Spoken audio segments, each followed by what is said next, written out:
We must endeavor to close every gap in our implementation efforts to ensure the attainment of set targets. President Buhari signs Executive Order 12 to improve implementation of presidential priorities.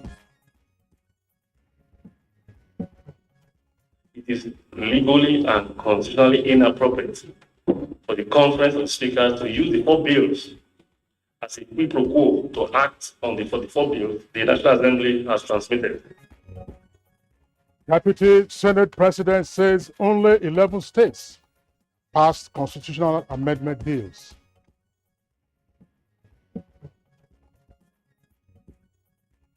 INEC chairman expresses dissatisfaction with political parties and campaign process.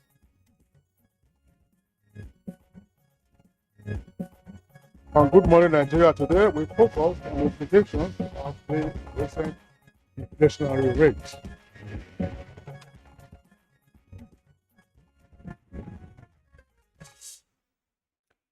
Inflationary trend is one challenge that Nigerian economy is facing, and the latest National Bureau of Statistics data released on Tuesday confirms that Nigeria's inflation rate increased to 20.77% in September 2022, up from 20.52% recorded in the previous month. Well, the latest figure indicates a 4.4 percent points higher compared to the rate recorded in September 2021, which was 16.63%. And according to a web portal that publishes Nigeria's historical macroeconomic data, now this represents the highest rate of inflation. That is to say, the latest figure of 20.77 represents the highest rate of inflation since September 2005. All right, and the report from the National Bureau of Statistics says the increase in the country's inflation is not unconnected to the disruption in the supply of food products, increase in import costs as a result of a depreciating currency, and the general increase in cost of production. Well, the Consumer Price Index breakdown suggests that gas, liquid fuel, air and road transport, as well as solid fuel, were the highest increases recorded, while food inflation rate in September of 2022 marked an uptick with an increase in the prices of bread, cereals, potatoes, yams, and oils. On state-by-state basis, the highest inflation rate was recorded in Kogi, Rivers, and Benue, while Abuja, Borno, and Adamawa had the slowest rise of inflation.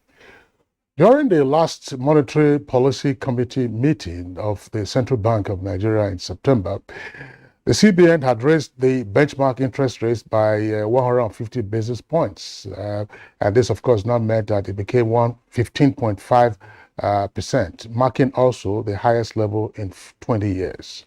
The decision, as reported, is in a bid to curb the rising cost of goods and services in the country, with the Apex Bank also increasing the cash reserve to mop up excess liquidity in the economy. Well, the exchange rate, as it were, on a downward trend this year, falling to as low as 740 naira to the dollar at the parallel market and 436 naira to the dollar at the official window. What are the implications of the latest inflationary rate as announced by the NBS? And of course, we already know that there are supply chain disruptions plus a global energy crisis.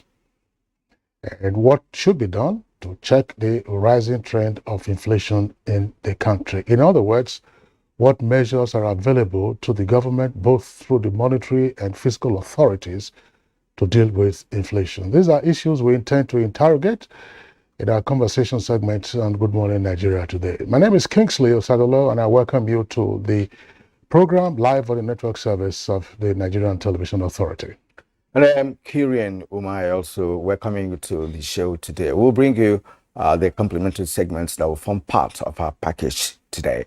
Now, Anne Jibono is here with the news highlights. Hello, Anne. Hello, Kieran and Kingsley. Good morning. Here is the news. A culture of accountability and transparency in the pursuit of good governance and effective service delivery to Nigerians has been formally institutionalized. This followed the signing of an Executive Order 12 by President Muhammadu Buhari, aimed at improving performance, management, coordination, and implementation of presidential priorities of the federal government. This was at the closing ceremony of the third Ministerial Performance Review Retreat, during which the president warned government officials against abandoning governance for electioneering. Business that we must speedily complete to ensure we finish well.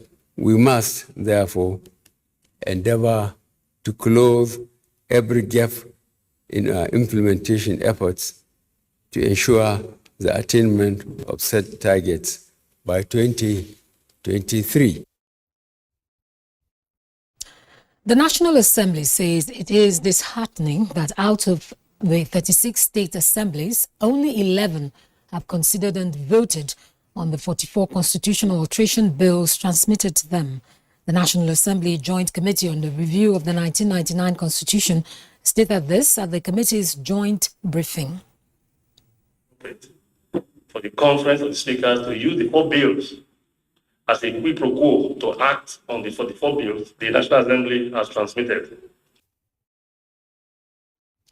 And the engagement of presidential candidates by northern pressure groups ended with meetings of 2 presidential candidates to discuss issues of national interest. The session hosted presidential candidates of the All Progressives Congress, Ahmed Bola Tinubu, and that of the Labour Party, Peter Obi. What I am bringing to the table, a good experience, can-do attitude, thinking and doing it. Our economic plan, we utilize the vast natural resources we have through strategic investment. While the National Integrity Movement on the platform of the All Progressives Congress is meeting party chieftains ahead of their success in the forthcoming general elections.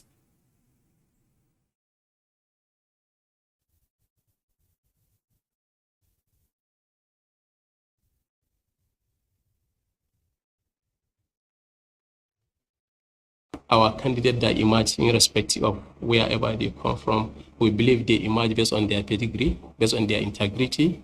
Your Excellency, we feel this is an opportunity that we cannot afford to allow Nigerians to lose this kind of opportunity. The advantage we have is that we already have an established structure to answer that. And I think that we should begin to go into politics of development. A few days after the commencement of campaigns ahead of the 2023 elections, INEC Chairman Professor Mahmood Yakubu is not comfortable with the manner parties are taking off with the process. He stated this at a training workshop on the technologies to be deployed for the elections in Abuja. Reports of clashes among parties and their supporters in some states of the country during the ongoing electioneering campaign is worrisome. So too is the reported denial of access to public facilities for parties and candidates in some states of the Federation. The Global Vice Chairman, Advocacy for Good Governance and Social Justice Network, Dr. Hussaini Kumasi, has been appointed Head of Mission Nigeria of the International Peace Commission, United Nations organ. Stepping into the new role, Dr. Kumasi cast no doubt on his preparedness to tackle the task ahead as a civil rights advocate. We will try. We will talk to them. Those that are holding arms should lay down their arms and embrace peace. Money spent on security, I think, is something that will be better to be spent on infrastructure development. Well, that's the news for now. Good Morning Nigeria continues with Kieran and Kingsley after the break. Just stay with us. You're watching Good Morning Nigeria on the network service of the Nigerian Television Authority. It's time for our business news segment, and here is our correspondent, Alika Okpanachi Arua. The federal government and local manufacturers are exploring sustainable incentives to encourage non-oil exporters to improve productivity and exports, which will in turn raise earnings from non-oil exports. The Federal Ministry of Industry, Trade and Investment has reassured manufacturers and exporters of the federal government's resolve to make foreign exchange available for businesses in the country. The Minister of Industry, Trade and Investment, Niyi Adebayo, gave this indication at the 5th annual meeting of the Manufacturers Association of Nigeria Export Promotion Group in Lagos with the theme Non-Oil Export Incentives in Nigeria, Effectiveness and Sustainability. Meanwhile, oil prices gave up some gains on Tuesday, following reports that the Biden administration may release oil from the Strategic Petroleum Reserve to stem rising prices. Brent crude futures rose 0.28% to stand at $91.88 per barrel, while U.S. West Texas Intermediate inched up 0.37% to $85.78 per barrel. Oil futures briefly turned negative after each rising more than 0.5%. With Business News, Alika Okpanachi Arua. Thank you, Alika, for the business package. Next on the program is a review of today's national dailies. Newspaper review.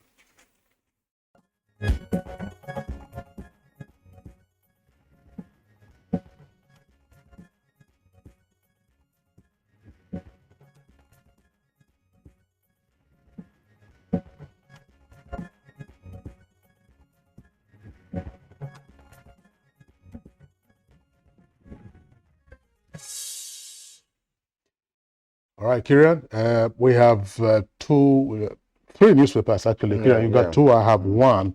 So let's begin with one of the two you got. Yes. Okay. Now, leadership newspaper. Let's go to the above the nameplate. We have a scale of oil theft has significantly reduced. That's according to KRA. It's on page 25. PMB to inaugurate APC Presidential Campaign Council on Friday. Details on page 6. Now, below the name flag, concerns as America's bank predicts a 20% naira devaluation in 2023. More details on page 7. And now the lead story, Northern leaders deny endorsing any presidential candidate. That's also on page 7. But the lead story on the leadership this morning, again, Constitution Amendment exercise hits brick wall. That's on page 4. But there are riders to that. State assemblies return to National Assembly with 4 fresh bills, 7 months after receiving 44 bills. 1 state police, judicial council, legislative bureaucracy, bills passed. NLC threatens to shut down state assemblies over local government autonomy. Wike shuns Lagos PDP candidate endorses Sanwo-Olu for re-election. That's on page 13. No single government can deliver all democracy dividends. That's the SGF. The story is on page 8. INEC worried over clashes at campaigns. State's denial of access. That's on page 6. All right, that's leadership. All right, so we also took a look at the front page of the Daily Sun newspaper. Daily Sun newspaper, looking at the earpiece, that's the headline beside the name flag. I build on Buhari's legacy. That's attributed to Tinubu. I'll build on Buhari's legacy, according to Tinubu, says president has delivered on APC promises. And then below the nameplate says 2023, Nigeria must remain on path of democratic consolidation. That's according to the United Kingdom. State assemblies put review of constitution in jeopardy. Only 11 vote on 44 proposed changes. NLC mobilizes against governors and speakers. INEC plans security meeting and worries over violence at campaigns and hate speech. Insists on deployment of technology. 2023 election again, it says 2023 election referendum on APC performance. That's attributed to the PDP candidate, Atiku. Leaves for Europe.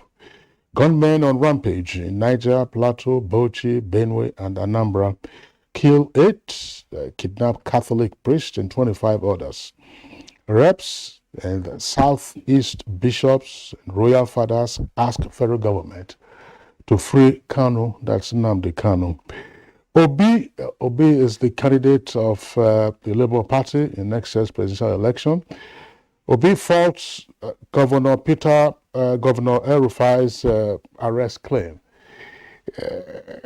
Obi faults Governor El-Rufai's arrest claim. That's on page 27. You have the details, as we just said, on page 27.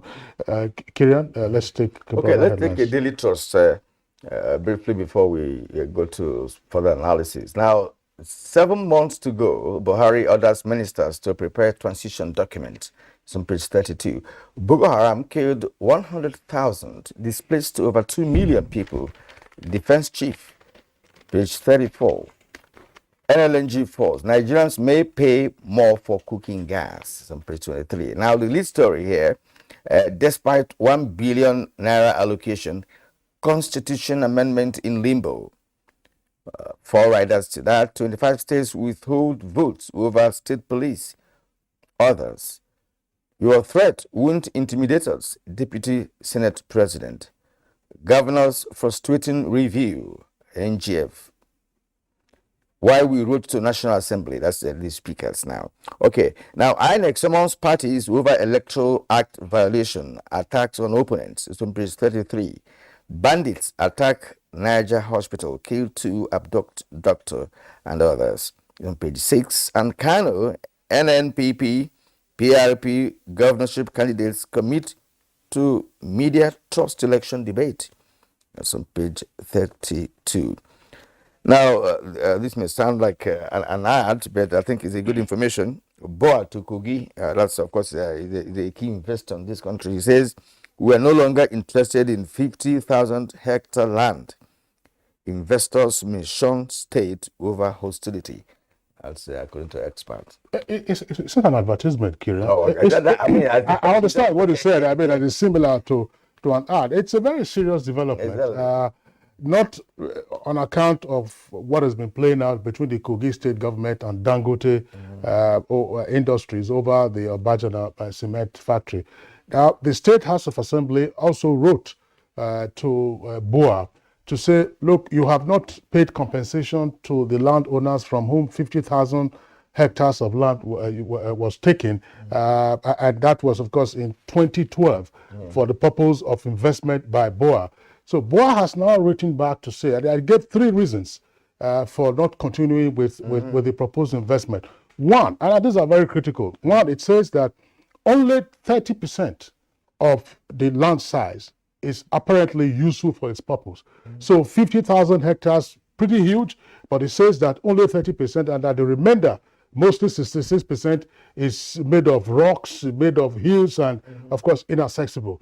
Second reason, BOA says it doesn't want to continue with the investment is that the state government has not provided the access infrastructure for it to be able to get to the land. And that is not part of the agreement that the investor will be the one to provide the access infrastructure. Thirdly, that area where you have the land located has been the epicenter of acts of insecurity in recent years, and they don't want to go and risk their lives. So they said, look, please revoke the allocation. We're no longer interested. But that's a big loss, you know. It's obviously stated. But one aspect of it is the fact that when he originally negotiated for the land, some of these reasons have been there because some of them are natural, issues in terms of accessibility to the place, and again the rocky nature of the area. Yeah, and of course the insecurity risk involved in that. But that being said, part of what played out between Kogi State government and the Dangote, of course, is an eye opener for some investors, who may engage some states in terms of a huge kind of infrastructure that Dangote has in that establishment. So it's not an easy deal. So, well, part of Kyria, I'm sure the state is looking to raise revenue, to say, look, you are supposed to have paid for this land, unless, of course, the contribution of the land by the state was meant to be an equity investment in a particular project. But they're saying, I was curious about that aspect where the BOA said that only about 30% of the land size is valuable. If there was a survey, you should also the survey should have indicated that, not just survey on paper, but also at least some oversight. You fly over the place, some level of feasibility study, precisely to know what is useful for it. And who knows, Kyria, let me not speculate. Who knows? The some rocky locations, you might encounter some very valuable minerals. Of course, yes, of course. Yes. If you explore that. Now, that this issue of constitutional amendment being in limbo, as reported by most of the papers reported that the state Houses of Assembly not playing their own role, the constitutional role. Just about only 11 that responded, positively to the request from the National Assembly. So, what does that really show in terms of democracy and national development? If we can't effectively amend constitution, our constitution as a nation, because knowing full well that most of the acts or constitutional provisions that we have in the country are faulty. That has been established. Now, the process of getting them amended is, of course, becoming a huge challenge. I don't think that this is a huge challenge. On the one hand, it looks like a storm in a teacup. On the other hand, it also provides an opportunity for actualizing one of the processes and procedures you normally would engage in a democratic setting, namely lobbying and persuasion. The National Assembly already transmitted 44 bills to the various state houses of assembly. And I recall when we had a conversation on this topic, on the next steps now to amend the constitution, I raised the question, what is the deadline for the state houses of assembly to make their returns? There was no clear answer, because that has to do with process and procedure. Now, I imagine, for instance, on the face of it, that the deadline will be until the tenure of the current National Assembly elapses. If you want to be generous, we say, okay, up until May 29th next year. We are still about 7 months away from that deadline. We don't have to wait for that particular period, because when they make their returns and then you harmonize and you know which, if 24 state houses of assembly vote yes for an amendment, then it passes. The National Assembly then makes a transmission to the president, and the president, of course, once he gives his assent, that becomes an amendment. But I think some people are saying, Kisley, that sorry, please, for continuation. No, the process is quite slow. The Houses of Assembly members are not discharging their responsibility as it should be. The issue of timeline that you mentioned is quite in order. It's quite germane, because if you want to engage in a process, you have to give yourself a time. So look, between now and then, I'll be able to achieve this. This process should be able to be terminated at this point for us to achieve the objective for which the bills were actually sent to them. That's the point. And if we're not getting results from that, of course, it is in limbo, and it's a huge setback in terms of making progress in our democracy, the practice of democracy, and what have you. If we do not practicalize these things and get things happening, everything is in limbo. Some of these, remember some of the bills that we had for 9 years, 10 years, and the National Assembly. What are we doing? You cannot deliberate on an issue and conclude it, decisively, and say, look, this thing has been concluded. Well, Kyria, your point is noted. Thank you.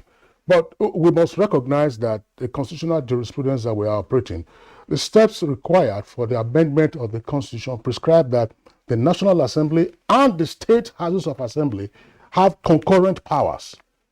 The National Assembly will pass the bill for the amendment and then transmit to the state legislatures. You will require 24 of those state houses of assembly to get their concurrence before it then comes back to the National Assembly, which then transmits to the Senate. But Kira, but this is the point. Nobody, the same way that the National Assembly cannot be stampeded to work on a bill, the same way the State House of Assembly cannot be dictated to by the National Assembly. But 7 months no, hang on, after receiving the bill. No, that's the point the National Assembly is making. Hang on, Kirian. It is now left for various interest groups, such as you are saying, to say, look, what is happening in the State House of Assembly? What are you doing with these bills?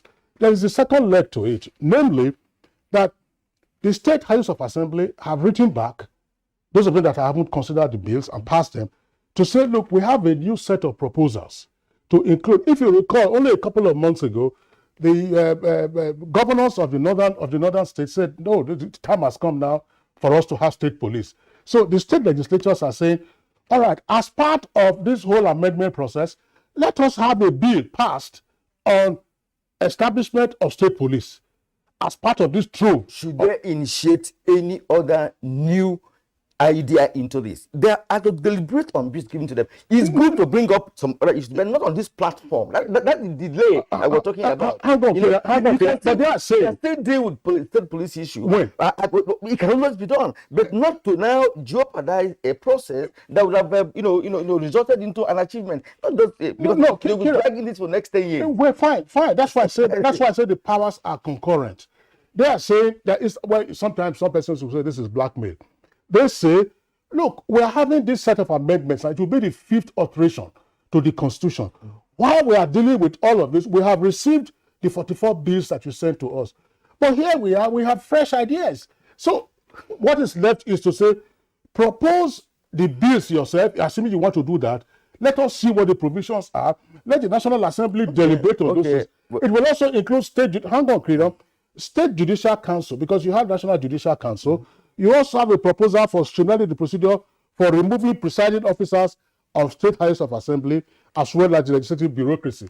You can say, what is it that you can negotiate with these guys to get it done? But it is not sufficient, in my opinion, to say that you will expect the State House of Assembly to be a mere rubber stamp and say, let you pass to them, let them approve, and then we have. Your point is very clear, but we're only saying that delay is unnecessary. All the processes we are mentioning that are practicable, are things you can deal with. All this bureaucracy is created by human beings and stuff like that. So I will keep a file in his office for 2-3 days without dealing with the file and stuff like that. So the idea is that don't introduce new idea, deal with the one present, then you can bring the other one later. Don't use this platform because you already jeopardizing the platform. That's what we're saying. That's what the National Assembly is saying. I agree. But filibustering is a recognized aspect of legislative work. Now, they have concurrent powers, I believe. Yes. But if there's any crisis in any state assembly, the National Assembly takes over. If that is the case. No. There's no crisis. There's no crisis. To show that we are equal, but power pass power. Yeah, Kira, I recall in the early part of, now you mentioned this, I'm not quite sure how it ended. There were some state House of Assembly that had crisis. They were unable to sit. Some of them were even sitting under a tree. I think Enugu State was one of them. Yes, Enugu. Sometimes Edo State, they were not sitting in the chamber. They were purporting to be sitting at government house. And at some point, the National Assembly decided to invoke its constitutional powers by taking over the legislative function. But we haven't had that lately. So I think that was on account of the inability of the legislature at the state level to transact the business of the legislature. Exactly. But that is not relevant in this particular case now. So, yes. All right, this is where we conclude the segment, newspaper review. We'll see you again on this segment tomorrow when we return on Good Morning Nigeria's newspaper review. For now, we are taking a short break. When we come back, we shall be focusing on the issue concerning the rising inflation in the land. You're watching Good Morning Nigeria, and we're live on the network service of the Nigerian Television Authority. Now, to begin our conversation on the latest inflationary rate figures provided by the National Bureau of Statistics, we'll take this background up, put together by our correspondent Joseph Osen.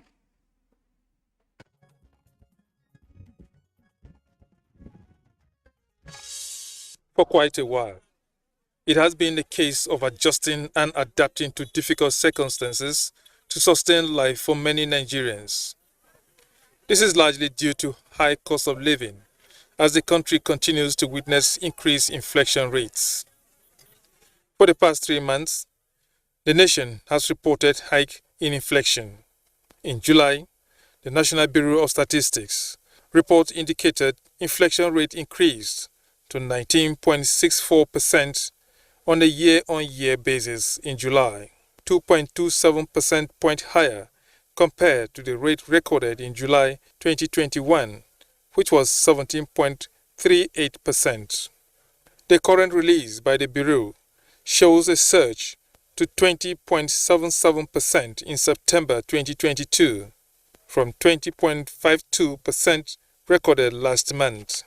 Disruption in the supply of food products, increased cost of import as currency depreciates, and increase in cost of production to the Bureau are major contributing factors. The Consumer Price Index suggests petroleum products, air and road transportation recorded the highest increase. For food, bread, cereals, tubers, and oil topped the chart. Economic experts believe the country's struggle to lower its inflation rate is highly connected to insecurity in the country. The Russian-Ukraine crisis, cutting short supply of major import staple foods such as rice and wheat. Meanwhile, hiking price of petroleum products and current exchange rate of 740 naira to a dollar at the black market and 436 naira per dollar official rate have not helped matters, culminating to a dwindling economy. For many Nigerians, the desire of a better economy is paramount, and hope for short-term measures to cushion hardship brought by persistent increase in cost of goods. Analysts question if CBN policies to control rising cost of goods are working. So, given the circumstances the country has found itself, what strategies can it adopt for improved economy? Guests on Good Morning Nigeria will address the implication of Nigeria's latest inflation figures and profile solutions.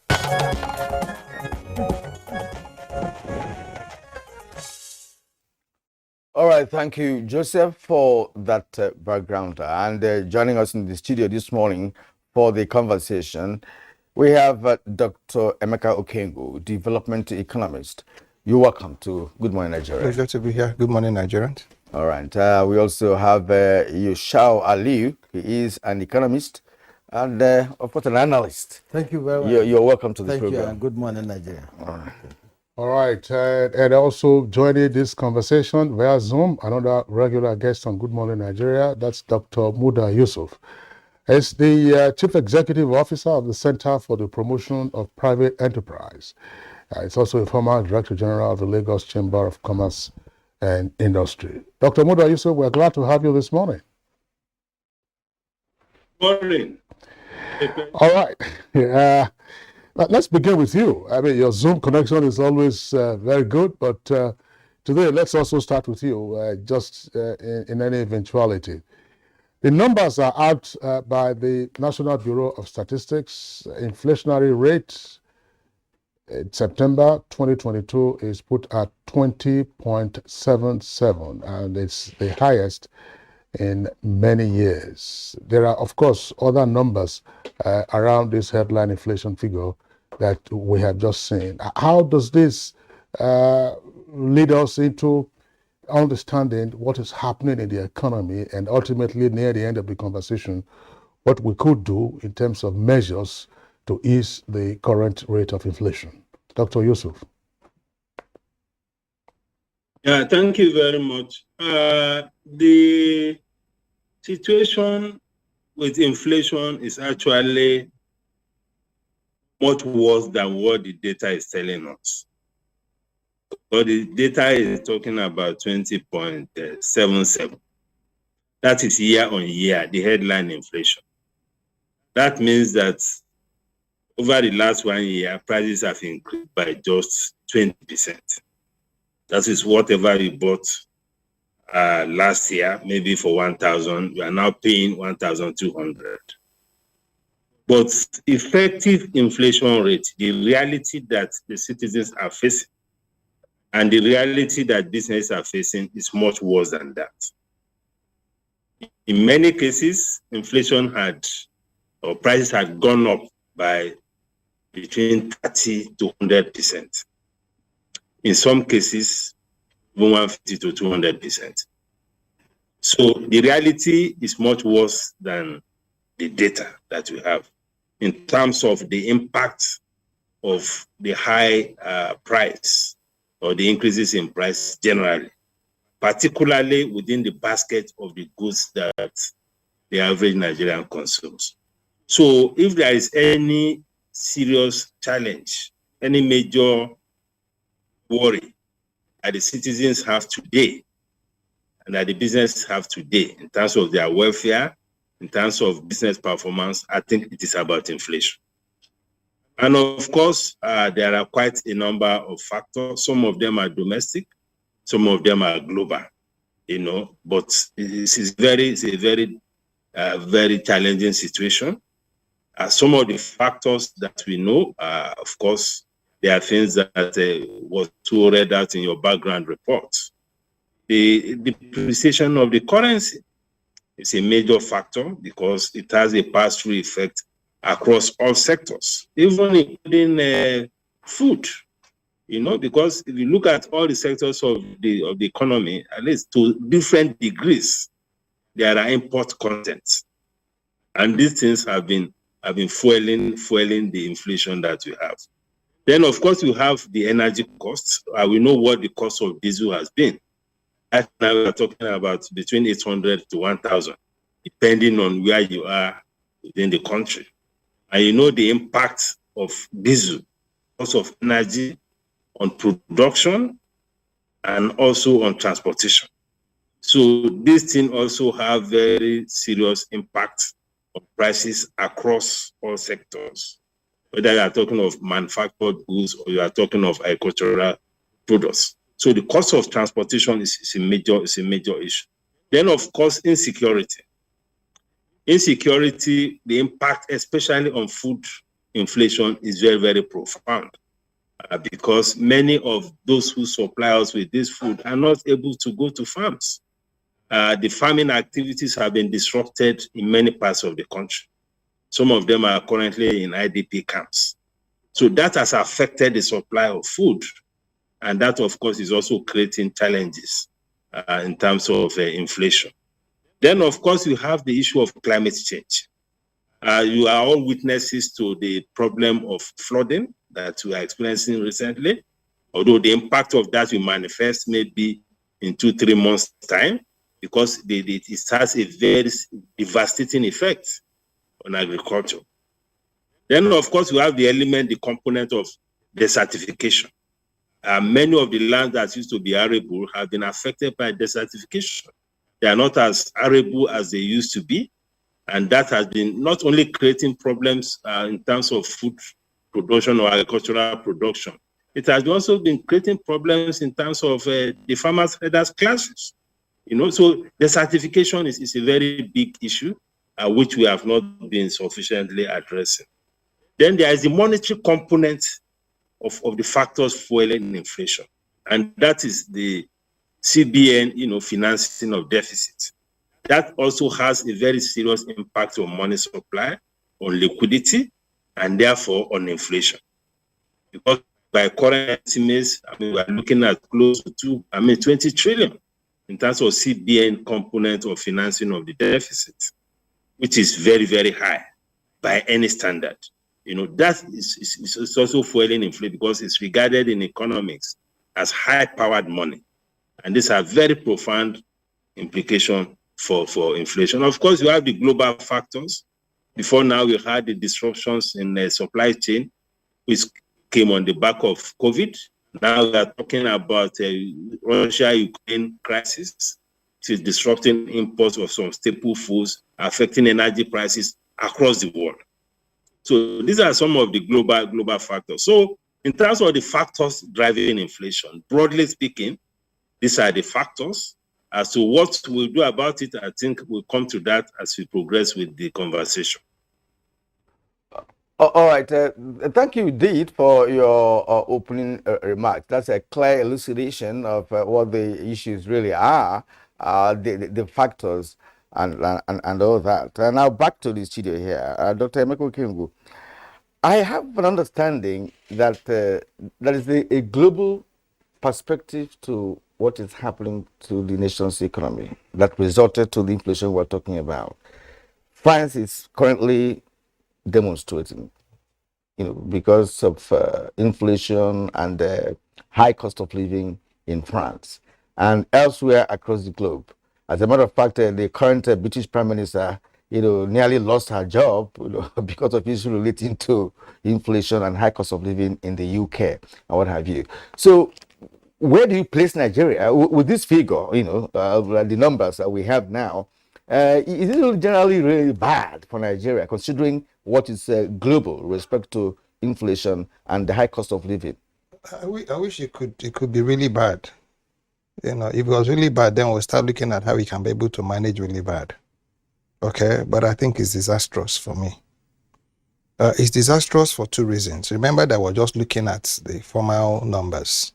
We haven't looked at the informal numbers. And then when you look at these formal numbers and informal numbers, you begin to now find where I think the major problem is, what you call the lack of a PPA. What is a PPA? Plan, program of actions. Okay, because there's nothing that is happening today that has just happened. Nothing that is happening today qualifies for force majeure. Okay, we knew that the floods were going to come. They were not flash floods. Okay, we knew where they were going to pass through. They had kept passing that route. They have not all they're just doing now is because of the volume of water being released. Okay, that they are spreading. And as we speak today, you have a whole state of Nigeria, inclusive of the government house of that state, Bayelsa State, underwater. And this is not going to be receding anytime soon. From the figures of NIMET, we're going to be having another 2 weeks, okay, of these releases of water, which is a resource that I should have been able to use. So first, that is one. There's no need to go back and start reading what Muda had read out. I mean, he has read out all the factors, global factors. Now, the difference with what's happening in France and the other parts of the world and what's happening in Nigeria, okay, is what you used, okay, the high cost of living. Now, in our own case, okay, we don't even have a high cost. Okay, we are on a free flow, we're on a slide. Because if my figures and facts are right, as of yesterday in Nigeria, a bag of rice had risen to 42,000. That is not high cost, that is astronomical. Okay, and you don't have any social security in place to be able to hedge it for those who are living below the breadline. From the last statistics of ENDP, you have 97.6 or 97.8 Nigerians who are living under poverty. Remember that there is poverty and there is under poverty. There's what you call the poverty and there's what you call below the breadlines. So technically, you are not just opposing this against another report, that says about 2 million Nigerians are now facing acute, malnourishment. And then about 400,000 children are already malnourished. These are the stark realities.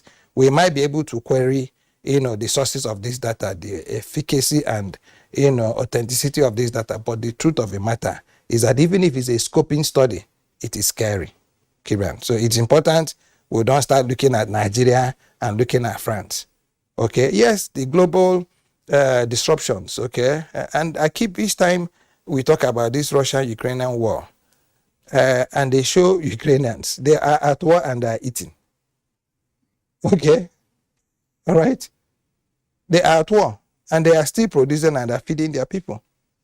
Russia is at war. I mean, look at everything. They're attending all the ballrooms. They're attending all the ceremonies. They're doing all they need to do. They're at war. And then we that are not at war, we have more land than they do. We don't have any of this climate, yes, than they do. We are now saying that we're starving because two people who are eating well, wearing ballroom dresses, are at war. Okay, so I think, like I said earlier, we should pin this thing to where it should be. And what is it? planning, forecasting, and being able to now be, proactive and not reactive to whatever issues. Today, last month, we were here discussing inflation, and what did he announce? The highest in 20 years. Today, we have announced the highest in 25 years. Maybe by next month, we'll announce the highest in 30 years. And then we'll now announce the highest in the history of Nigeria. That's not going to take us anywhere. That will be my opening. Thank you. Dr. Emeka Okengu, thank you very much. Yusha Leo, let's have your take on this. What's playing out in the economy? I mean, there are a number of examples that we can cite. Muda talked about cost of transportation. At this time last year, the cost of a return ticket, let's say for a 1 hour flight, is what you would need today, minimum, for a one-way ticket. I'm sure you must have seen that. I mean, if you're flying from Abuja to Lagos, you're not going to get any ticket for less than 75,000. And at the beginning of this year, Kirian, if you recall, when airlines said they were raising airfares to 50,000, there was a great deal of alarm. But today, if you 80,000, you're lucky. In some cases, it will hit 120,000. So, what is it that we are dealing with? I'm very happy that we got this figure today, just to confirm what I said earlier this year in this studio when the CBN rates were somehow hiked, and I categorically insist that the hiking is not a solution to the ailing economy, an economy that has so much of unemployment that is up to 33% of the population, and at the same time also looking at the inflation. As at that February, it was 15%, and today, if you now take the inflation 20.77%, you now realize that the approach to tackling inflation from the CBN is weak, and if it is weak, there is need to look at unconventional ways to check this inflation, because when domestic issues are mentioned, you have to check our attitude to the banking sector, our attitude to money supply, because when money supply is emphasized, looking at the fact that the MPR is raised, in an attempt to reduce the money supply in the economy, but other factors are not taken care. For instance, now the purchasing power of individuals in that economy, and also the velocity at which the liquidity is circulating. Today, on average, we are not using some denominations of our currencies. If you are faced with a challenge in the market to purchase an item, probably sweet, that is 3 for 10 naira, what is 1 naira? You cannot have the change. And because of that, the attitude of the business people, they qualify the price. So these are some of the things that is affected. And once a cashless policy is in place, and people are not observing to cashless policy, people are dealing much with liquidity, including politicians, that will not solve the problem of money supply. And again, also, looking at the rate at which the inflation is going globally, I have an issue here. The issue is simple. The productive capacity of our economy is not well checked, and it is not also well reported. We have been taking report consistently from the Bureau of Statistics on inflation, and I always salute them, because their role is to guide policymakers of the direction of the economy. Real inflation, core inflation, food inflation, flood inflation, these are things that are advent in modern economies. But however, fundamentally, the economy is in cost of living crisis. You are in cost of living crisis when an average household, his income cannot compete with various demands of that household. That is the first crisis. And so far as that is not addressed, and we keep on thinking that adjusted rate will solve the problem, we cannot have them. Two, there is also an issue which I think if we take it, it will help this economy. For instance, now, recently, our infrastructure decay has caused flood inflation to change prices within the same nation at intervals. Lokoja, just to bring petrol products to the economy, it has changed. And we have seen also the indicators why prices change is as a result of transport cost. So something must be done to that particular aspect. Some time back, myself and Professor, he argued that if I said a product, petroleum product, changes price at the hinterland, then food prices also changes in the south and eastern part because there was so much of wastages. So the Bureau of Statistics is not even taking care of the wastages in our supply bottlenecks.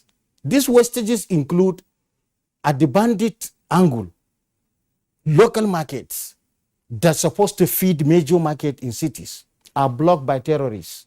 And a lot of food is being wasted because there is no proper storage facilities.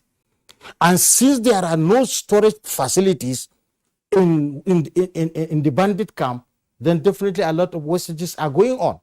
The same thing applies to different perishable items that are supposed to be in the market. That is why recently you cannot understand whether it is a harvesting period or whether it is a farming period, because the prices keep on moving upward, especially the core foodstuffs that are being used in Nigerian household, rice and beans.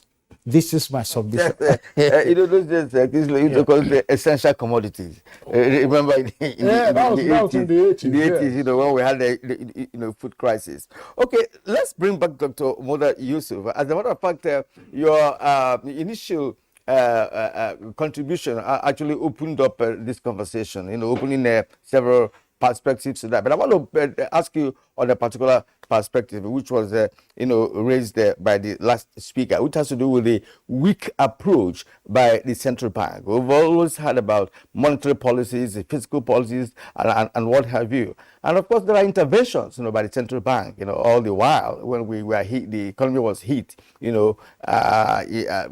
between, in fact, 2 years ago, a year ago, and stuff like that, when we had, some crisis economically. Now, what was not done right in terms of decisions by the Apex Bank with respect to directing the economy?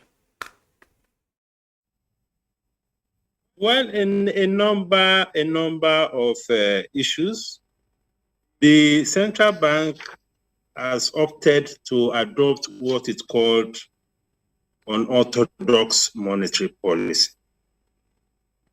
That is abandoning what we regard as the orthodoxy of economic management from a monetary policy perspective. That is playing out in a number of areas, particularly in the foreign exchange space. The exchange rate, from what I said earlier, is a major factor fueling inflation in this economy. This is not to say that we are that much heavily import dependent, but the reality is that no country exists entirely in isolation of other economies. Even for those in agriculture, they need to import tractors, they need agrochemicals and things like that. So even for the things we produce locally, we need various components of inflation. But the way the central bank has been managing the foreign exchange market is contributing enormously to this problem. Never have we had it in the history of this country, and even in many other economies, where you have the kind of premium between the official window and the parallel market window as we are having it today. In the open market, we are talking about almost 740 now. In the official window, we are talking about maybe 430. You can see the difference. So you have an economy where very few people are getting the foreign exchange at 430, where majority are getting it at 740 or 730. So that is creating a major problem, because the operating exchange rate today that defines the market prices is the parallel market rate. Because the key players in the economy are not having access in the official window. Majority of them are not having access. And those who have access have very minimal access. So they have to fall back on the parallel market. And because the exchange rate system is the way it is not allowing the kind of inflows of foreign exchange. The supply side of the foreign exchange market has been severely affected. And therefore, the situation keeps getting worse by the day. Of course, we have other factors like oil theft and things like that. But the framework for the management of the foreign exchange market itself is flawed and is one of the biggest challenges that we face as far as inflation is concerned. So we need a reform, although the CBN has repeatedly said that it wasn't going to shift ground for whatever reason. But the reality is that that remains one of the biggest problems that we have. The second issue around the response of the monetary authorities is the fact that when we apply monetary policy tools to deal with this issue of inflation, we only go to penalize or put unnecessary pressure on players in the economy that are already indebted to the banks. Because the inflation that we are dealing with are not exactly monetary, they are not driven exactly by monetary factors, except, of course, the component of liquidity injection that is coming directly from the CBN itself. It's not coming from the credits that the banks are given to the economy. You know, private sector credit as a percentage of GDP in Nigeria is one of the lowest that we have in the world. It's less than 15%, just about 12%. In many other economies, it's around 50%. In South Africa, it's over 100%. In the advanced economies, it's over 200%. That underscores the linkage between the banking system and the credit to the economy. But in this economy, it is not like that. So when we continue to, put pressure, apply monetary tools like increasing NTR, like increasing the CRR. CRR today is over 30%, about 32.5%. That means for every 100 naira deposit that the bank gets, 30 or 32 naira of it is based realized under the CRR. So how do you want the banks themselves to even operate to support the economy? And on top of that, that is not even solving the problem. We have seen this consistent tightening of monetary policy over the last 3 meetings of the MPC. Inflation has not abated. So this is something that we need to review. If anything, it is all these business people that are struggling to create wealth in the economy that the CBN is piling additional pressure on. If you talk to many of them, at the moment we had a hike in NPR, practically all the people who are indebted to the banks got notices reviewing their interest rate, the terms of the credit that they have. I know what it is when Dr. Muda you Yusuf, are indebted to the bank. Dr. Muda Yusuf, I want to pause you and ask a follow-up question. There are many aspects to the explanation that you have proffered in terms of the issues around the tools being deployed by the monetary policy authorities to deal with inflationary pressure. And that aspect has to do with Forex. And we have had a conversation around Forex. Sometimes I wonder who has access to Forex these days. Those who are in the real sector complain that they don't have access to Forex. Airlines complain that they don't have access to Forex. I'm talking about domestic airlines. They say they don't have access to Forex to enable them undertake C and D checks to get spares for the maintenance of their aircraft. Foreign airlines, they're complaining about the repatriation. Those who want to pay school fees for their children who are schooling outside the country say they go to their banks and the banks are telling them, no, we don't have access to Forex. So sometimes you just ask yourself, who is having access to this Forex? Are we yielding altogether to the so-called parallel market? Well, I think the CBN is in a better position to answer that question. And this is the crisis you create when you obstruct the market. I'm not saying that we should go to the extreme of being a market economy, but the CBN has been obstructing the market. And when you obstruct the market, you create a situation where you begin to ration things. And once you adopt a rationing model, especially in these environments, you create a whole lot of transparency problems. Issues of influence, issues of corruption, all sorts of things will come into the picture, such that the main players in the economy will not have access to this forex. Because we have created such a huge incentive for people whose business it is to be round-tripping the currency. I mean, if you move 1 million from the official window to the parallel market window, you are making close to 300 million naira for doing practically nothing.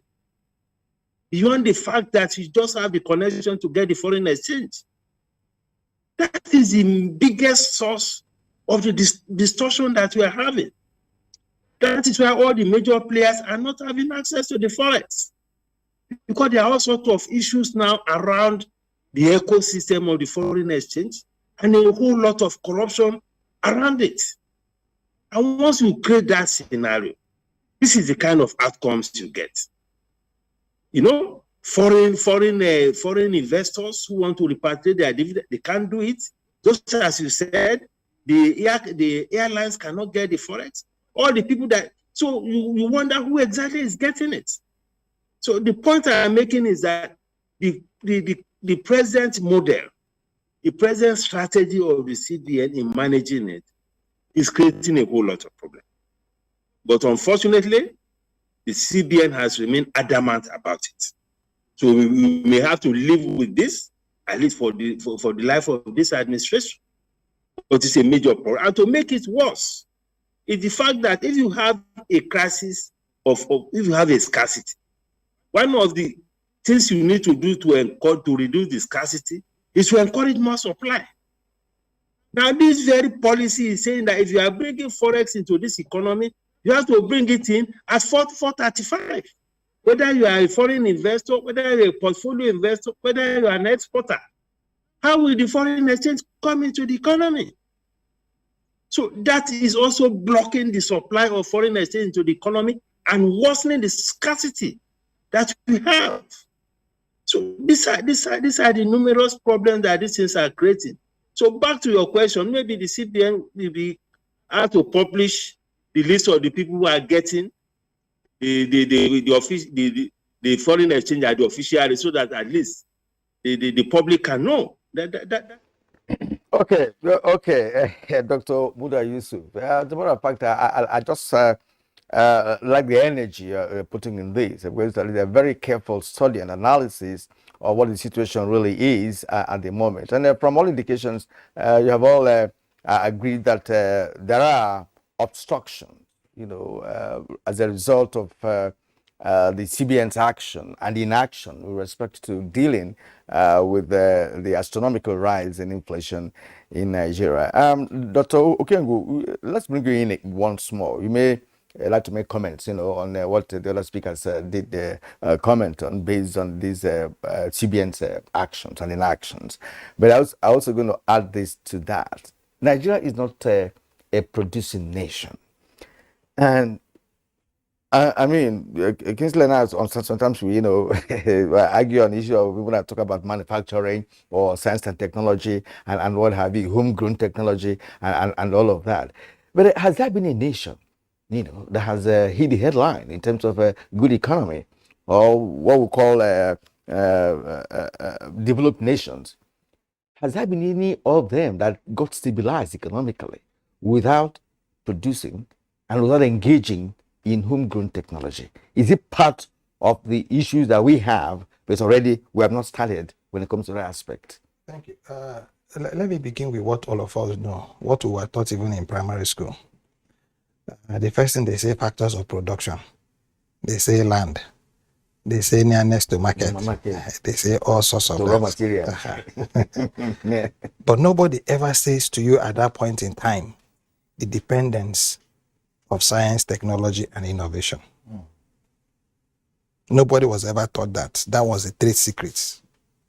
Okay? And this was what they were now promoting, was what they call the BS. What was the BS? The British standard. Okay? The German standards. The American standards. Nobody ever said to you that you could not get competitive, okay, without understanding the role of science, technology, and innovation. Now, why did I put the word innovation? Because they teach you science. They probably have a little bit of an understanding of technology, but never take it to putting that I, which is the critical dot. And this is also where I want to bring in the CBN. If you look at the role of the CBN, what they're doing is interventionist. It's not their main function.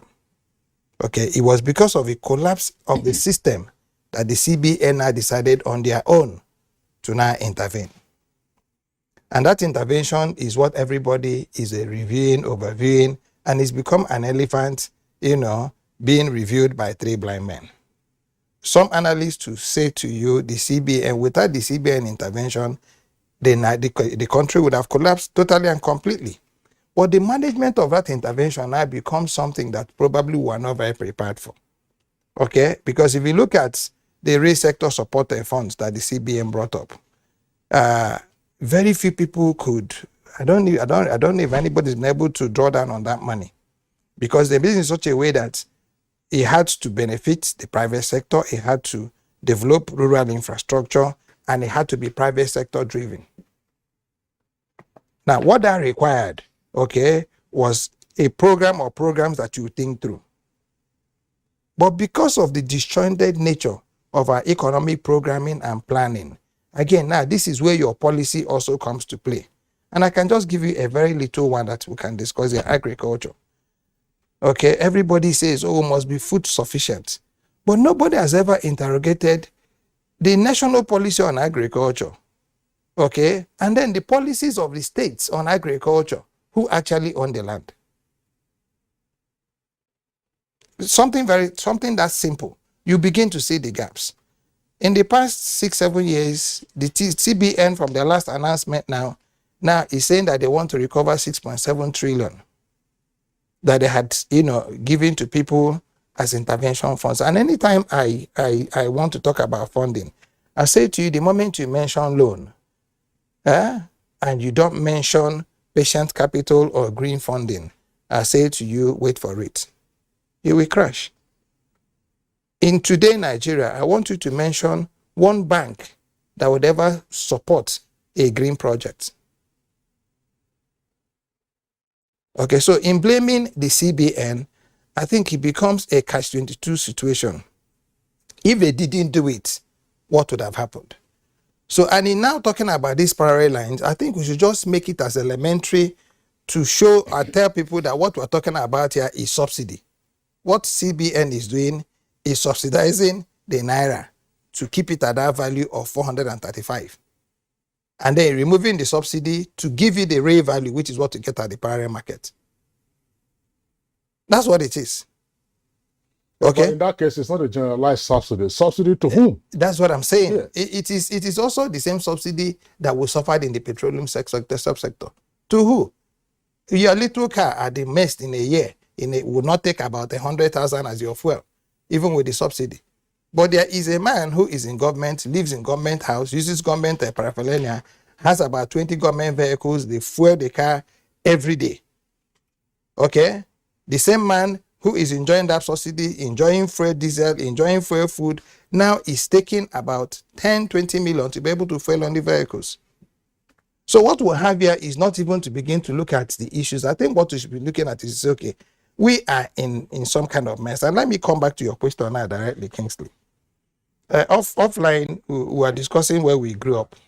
And I want me and you to now go back to Proda, and anybody who can know Proda. At one time, I and Kingsley, went to the research center, again in this studio, and we're talking about the Palm Research Center in Benin. If you knew Proda in the heydays of Proda, the only thing Proda couldn't produce was a human being. Proda is still there today. I'm dead. Well, I wouldn't know. The new man there seems to be very determined to be able to change things around because he has now understood the import of just not science and technology, but the inclusion of innovation. Because that is where research begins to meet business, commercialization, utilization. Okay, and until we get to that point where we stop throwing money at problems, and then we begin to say, okay, and this to let me thank the Ministry of Science and Tech. To that extent, they have identified 6 of these centers. Okay, and in one of the sessions, and I was privileged to be there, somebody got up and said, okay, we've listened to everything you want to do. Beautiful. Where is the funding going to come from? Now, you'll be shocked that for a program that novel, okay, you won't be able to get that funding. Why won't you be able to get it? Because every fund is tied to the loan structure of banks. Every fund you have in Nigeria for development purposes, all right, is tied. And for you to be able to qualify for that loan, the first thing you need to do is to meet the CBN requirements of those banks. The CBN will tell you, okay, I will take a 85% of the risk. Technically, the banks take all the whole risk because they recover the money directly from the banks and then begin to now ask the banks to come and get it back from you. I want to paint this picture so that we get elementary in trying to identify what the issues are. I think what it is we'll have is that we'll have this car that somebody has designed, modes have been produced, but somehow, okay, we can't seem to put it together. So everything is in a room, but you can't put it together. The day we're able to sit down on a round table and begin to now say, first and foremost, what is the primary challenge with developing the Nigerian economy? And we use the word DATA, data. Okay, data we need to do with your human resources data, with your natural resources data, with your infrastructure data, with whatever it is you need to do, because each time people talk about infrastructure, I say infrastructure can become a very heavy burden when you start and you're not able to finish. Because that inability for you not to finish, okay, can actually cost you more than you started. I can give you a typical example with the rail tracks. If you start a rail track today and you don't finish that rail track and you leave that site for 3 months, every track you put on that ground will come into the market as pots and plates and pans. They become raw materials to another industry. Illegal industry. Well, it is not illegal. It is not. Illegal sourcing of raw materials. Well, you see, whatever it is you call it. Okay, Kingsley, you see what I'm trying to say here is that the major problem we have in Nigeria is that we've not developed a think-through attitude. Okay, to be able to say, before you embark on this project, okay, have you thought it through? Now, some people will try to, put in what they call the EIA, put in what they call, feasibilities, put in what they call bankable feasibilities, put in what they even call post-bankable feasibilities, to be able to make certain that by the time you start that project, and this is why in our backyard, South Africa here, they're able to start surfacing their airstrips, maybe 4 or 5 kilometers, and overnight, planes are landing there. Ditto for China. Ditto for most other countries. And then look at us, like I keep saying, celebrating a bridge that we've been building for 16 years. Okay? Now, it is all part of that thing-through thing I'm talking about. Look, let me clarify something on Proda you raised. Yes. You recalled Proda in its heydays. Yes. I was there recently. Yes. All right. What is happening there is that they have some equipment, some 40 years old equipment. When you talk about innovation, if not for innovation, Proda would have collapsed entirely. These men there are working with such equipment. The point is poor funding. They couldn't replace this equipment, and the equipment we're talking about is equipment designed for mass production. There are into many things that they can produce. And likewise, other agencies under the Federal Ministry of Science and Technology, which I have visited, the National, for instance, has over 10 different research institutes, and these institutes are sophisticated in terms of knowledgeability, in terms of some, facilities that I have there. But the point is, it is poorly utilized. Naseni is, please, sorry, I'm cutting again. Naseni is producing scientific equipment now that can be used in schools. Naseni. Now, in two agencies, so they have other things. So if we are now not looking at Naseni as an agency of government, and the only way you look at it as not as an agency, is just to put innovation. This is where Chris comes in. This is where Kingsley comes in as the communications director of that conglomerate. In Ukraine, I happen to have something to do with their military industrial complex. They have 20 companies under one umbrella. So anywhere they are going to, those 20 companies now have one managing director for all their foreign, partnerships. Why can't we have Proda, as Proda Engineering Company Limited, Nigeria? Government's interest in Proda is land, is capital, is the equipment. Kingsley, who is central bank's interest, is to do the funding. Kirian,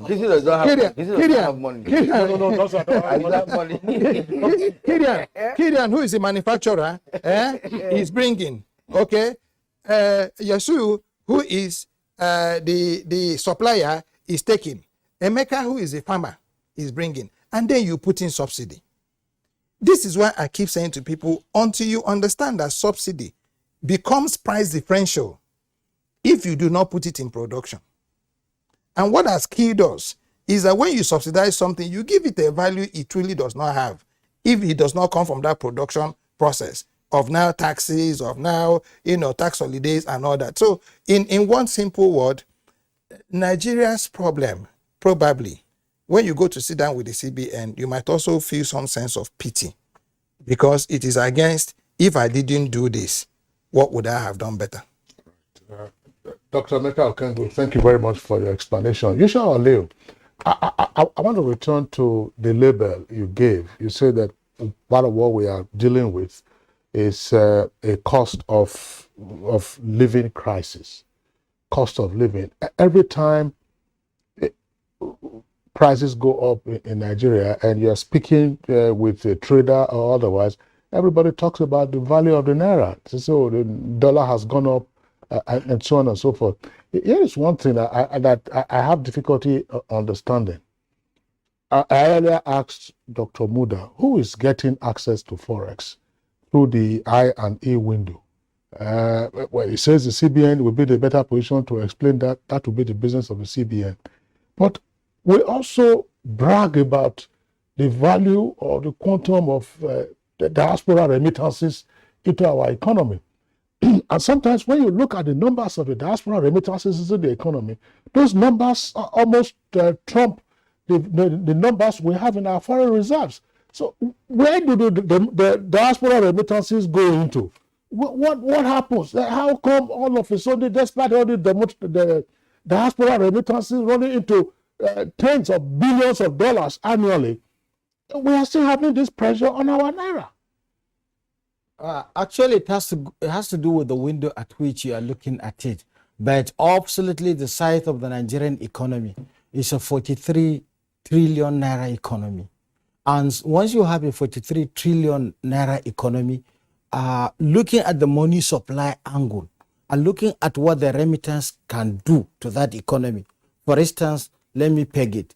You have ultimately $504 billion economy. That $504 billion, all the remittance is not up to $10 billion. And if it is even $10 billion, is not coming directly to central bank, because looking at the parallel window, looking at the leakages at the bureau de change, looking at other malpractices that has been in operations for a long period of time, there are better options. Some of these remittances are not coming directly. And look at the dollar account. Look at the promises made.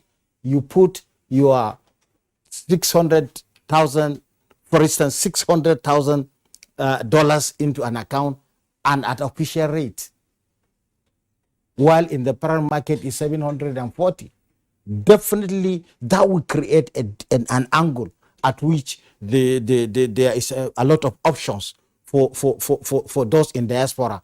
However, I would like to dwell on what Professor has rightly pointed out, like looking at the CBN possibly intervention into the economy. It is good aspect at which CBN to intervene, because prior to this, laissez-faire has taken over most of our economies. We could not manage the foreign exchange. There was a time when second-tier exchange market was in operations. It is from the central bank. But now, the Dutch auction also came. But unfortunately now that the CBN decided to be at a more or less flexible scenario, where, for instance, the CBN has its window to help investors, to facilitate investment, but at the end of the day, who are the investors?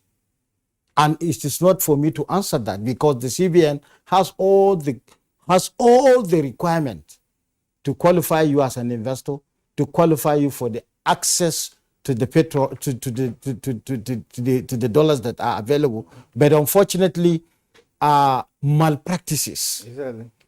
Yeah, by operators. And some persons have also said that politicians have bought up all the dollars, in the land, and it's really hitting. This is just the beginning, because they just started campaign. And I recall vividly, that in those days, they said that Nigeria had defied all economic policies that had ever been used across the globe.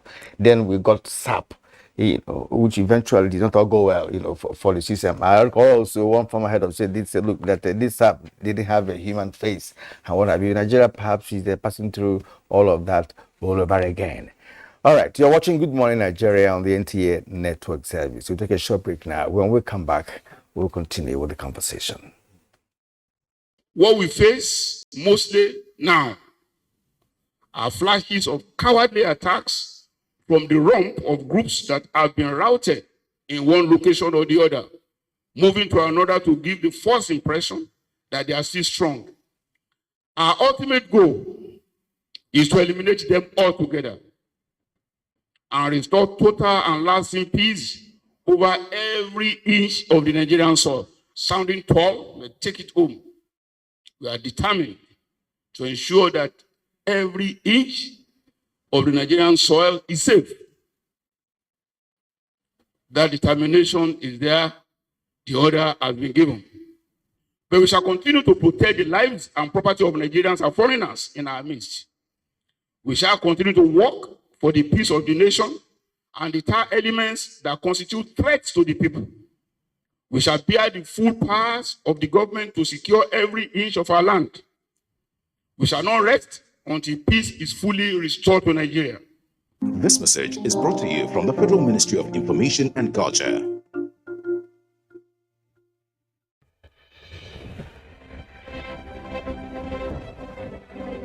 Every day in our country, senior citizens are discriminated against, disparaged, and treated with disdain by those who ought to respect them. We are all complicit in the way we have treated the elderly members of our society as institutions, families, or members of a shared society. Every time senior citizens get offered less than they deserve for the work they do because they are old, poor, and desperate, we are failing them. Senior citizen loses a child, and wow, they must be responsible for their death. Every time a senior citizen gets labeled a witch, is called mad, and shooed out of the way because they have no memory of where they were headed and look unkempt, we are failing them. We say, abeg, it all old, make it do die, make everybody for rest, to ailing parents, uncles and aunts. That's discrimination. That is neglect. When you see an old woman getting beat up and being accused of witchcraft, do not turn the other way. Stop and teach people that white hairs, wrinkles and hunchbacks are no evidence of witchcraft. Aging comes with a memory decline. Sometimes it's not out of place to have elderly people lose their way, forget details of their lives, and how to properly take care of themselves. When they get to this stage, they deserve your empathy, not scorn. Our ailing fathers, mothers, aunties, and uncles are deserving of quality healthcare and peaceful transition. Make their last moments memorable. Senior citizens have paid their dues. They deserve your care. Stop all forms of discrimination against them today.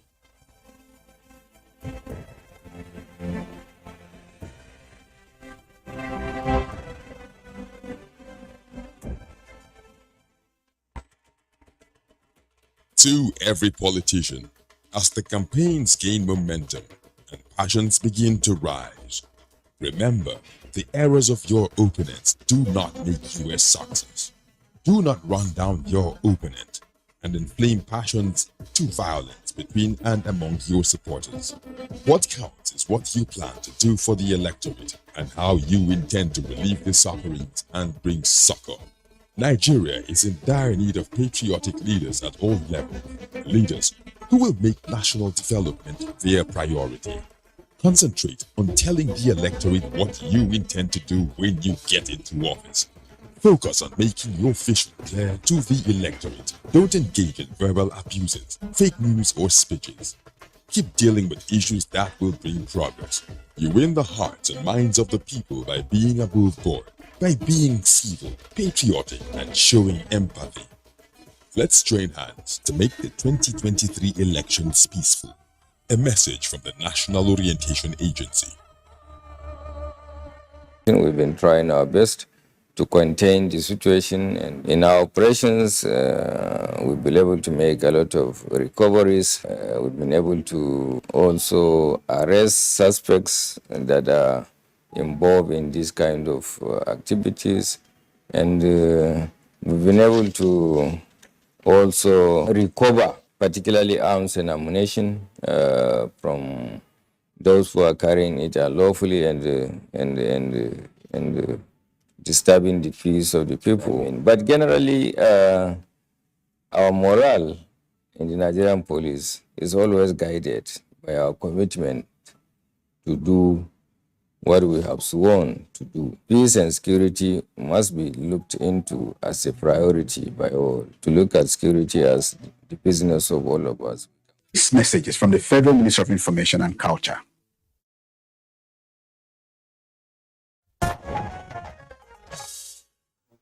You're still watching Good Morning Nigeria on NTA's network service, and we are here in our Abuja headquarters studios. Our three guests are still with us.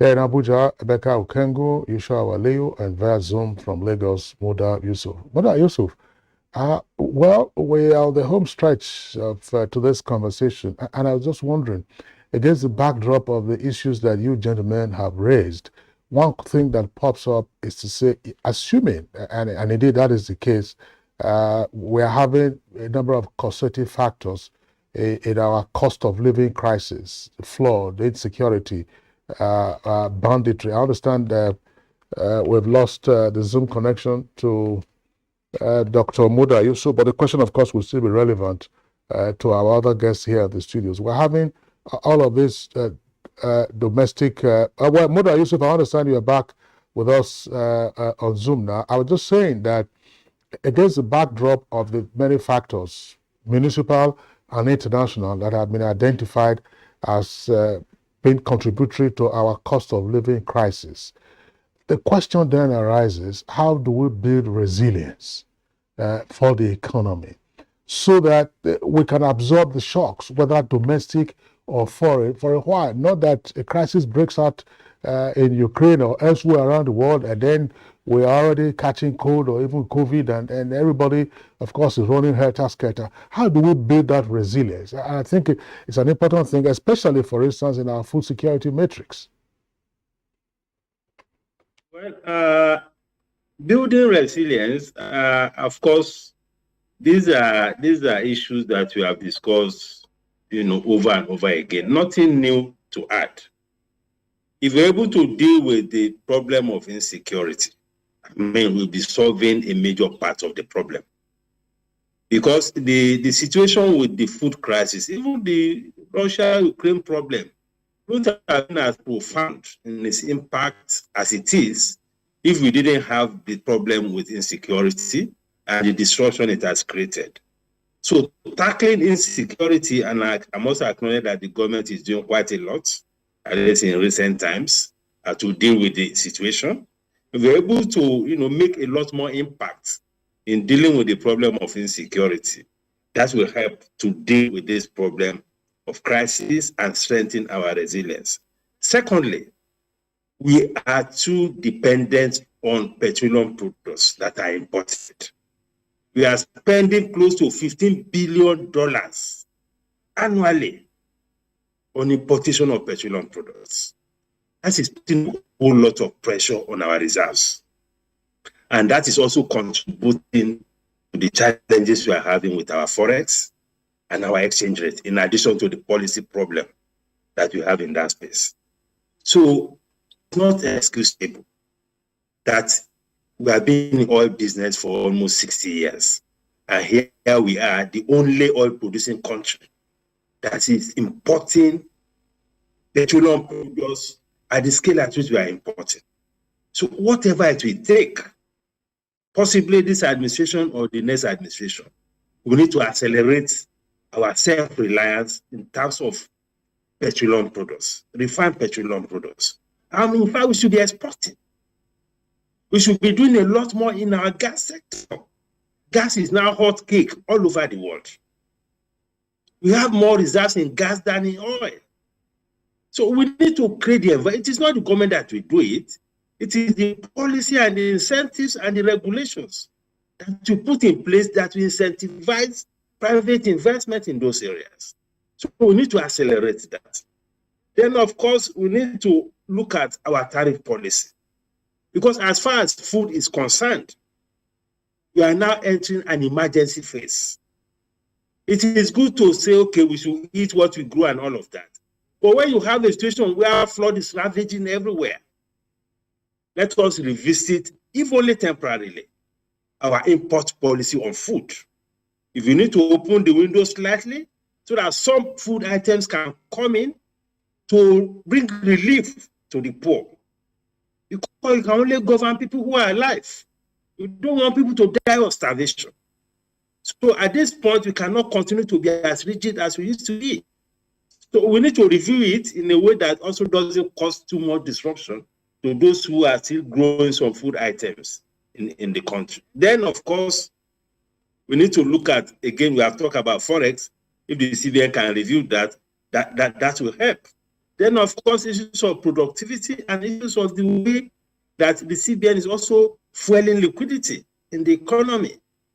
We are not saying that the CBN should not support government or lend money to government, but we should define the limits so that it doesn't become almost something that government is now almost depending on to such a high degree. 20 trillion naira in terms of CBN supports to the government in terms of is too high. So that we need to review it so that we don't create too much of an inflationary problem. Because if there's anything that is worsening poverty today, it is inflation.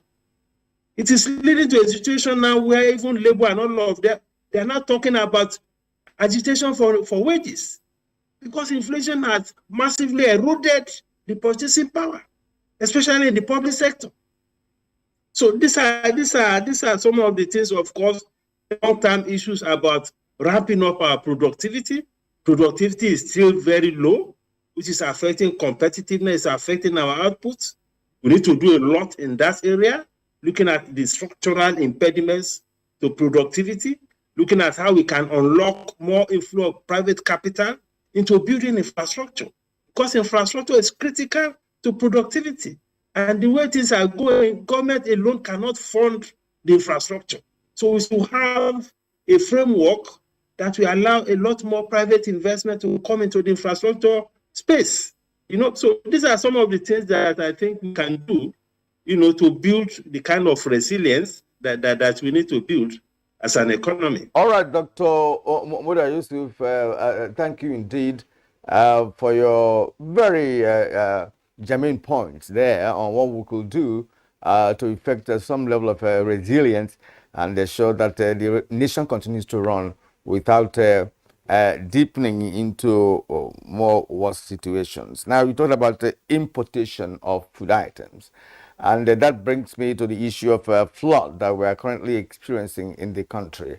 Of course, off the air, we were talking about that no governor has actually come out, to cry out for assistance with respect to the flood ravaging many parts of the country, especially food producing states and even oil producing states such as Bayelsa, Rivers, and the rest of them. So all these are also contributory factors, to the inflation that we are talking about. Because the moment we're not producing enough food to eat, of course, is a great deal of problems. So, gentlemen, let me bring you back. Joshua. Yeah. All right. Now we're talking about resilience now. We're looking about remediation now. What can be done to see whether we can, have a stronger base, in terms of absorbing the shock of the current inflationary rate in Nigeria. Like you rightly pointed out at earlier on, cost of living crisis, and any economy that is faced with a cost of living crisis is in serious danger. Danger in the sense that first to help the household, then after rescuing the household, then you rescue the operators, that is the business community. When you rescue the business community, then you now see the response with your GDP. You cannot do that if you don't know the total number of population. That is why population census is very important, and that is why demographic structure, to know the demographic structure is also very important. It is through that you now understand the consumption pattern of the household. Once you don't understand the consumption pattern, whatever policy, you may decide to say, okay, import chicken. Now, who is to buy chicken? Who is a fan of chicken? So the obvious factor in trying to be on a resilient scale is the fact that government must secure the environment first. Because in securing the environment, that is how you attract investors, and that is how you even attract the remittances from those in diaspora. Not only that, there is also need for government at this critical time, looking at the appropriation that is sent to the National Assembly, which has emphasized sustainability, fiscal, but there is a factor there. There is fiscal instability worldwide.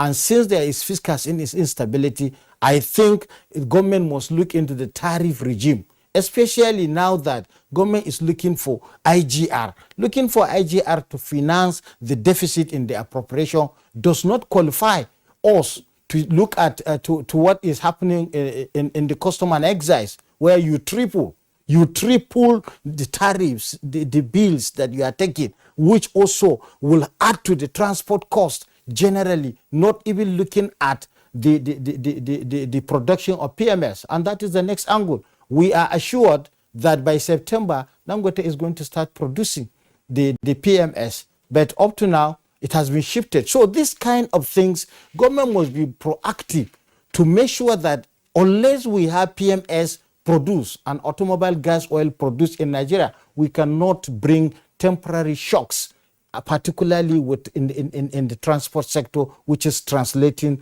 to general price increase. However, I think the central bank in its own mandate, they have tried in their intervention, but I am frustrated. The CBN has allocated above 9 trillion, and it is now facing so much of difficulty in retrieving only 3.7 trillion. So if the CBN can now look at the profile and check certain limitation, especially on the percentage of the interest, which is 9%, I think the CBN also has to come and reduce the rate so that those who are potential people to now pay back can do that in good time, so that the CBN will be in a good position to reallocate same resources back to the economy. All right, Ishal, thank you very much. Again, of course, there are a number of issues, gentlemen, you always bring up whenever we have conversations around the economy. So this is an ongoing conversation. But Dr. Emeka Okengwu, let's have your take on what more we would need to do in terms of resilience. You already talked about the productive base, science, technology, and innovation. That point is noted. But in the interim, how do we go about this? And let's also focus on the dangers that we have ahead of us. We have seen the floods. When the Adamawa crisis first occurred, those down the river in Makurdi were warned. It hit Makurdi, fatalities. Then Lokoja was coming. Lokoja didn't anticipate the volume of the waters that it got, and in several other local governments, and we saw the disruptions, which are still ongoing. Kirian, a couple of days ago, you recall, we were discussing what might have happened to one of the bridges on that major arterial road.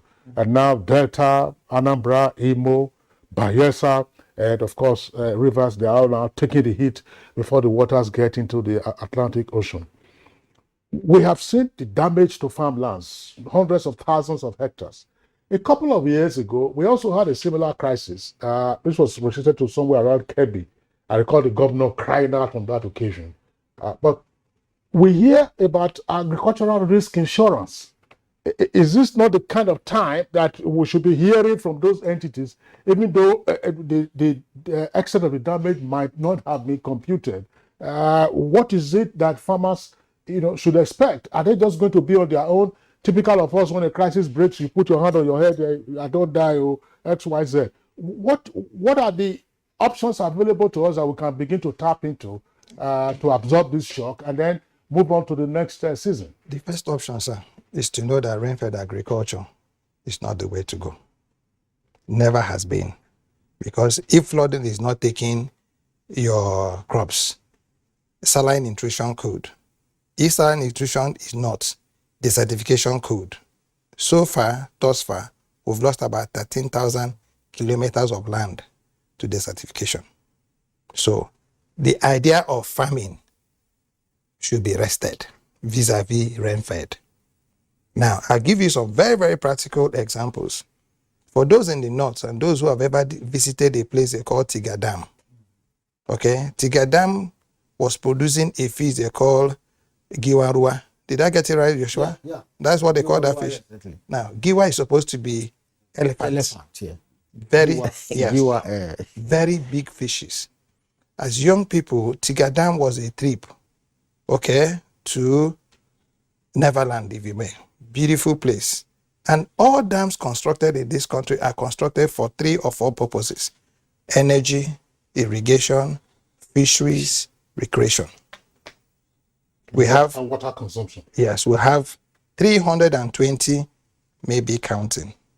I want you to imagine a situation, sir, where we committed only 20% of these dams to producing mackerel. That gives us the geisha all of us were using to eat gari that we're using cold water to make as younger people. Give us the tin, the other one, the tin, what do they call it now? The sardines, okay, which are again another species of fish. This can be grown yesterday.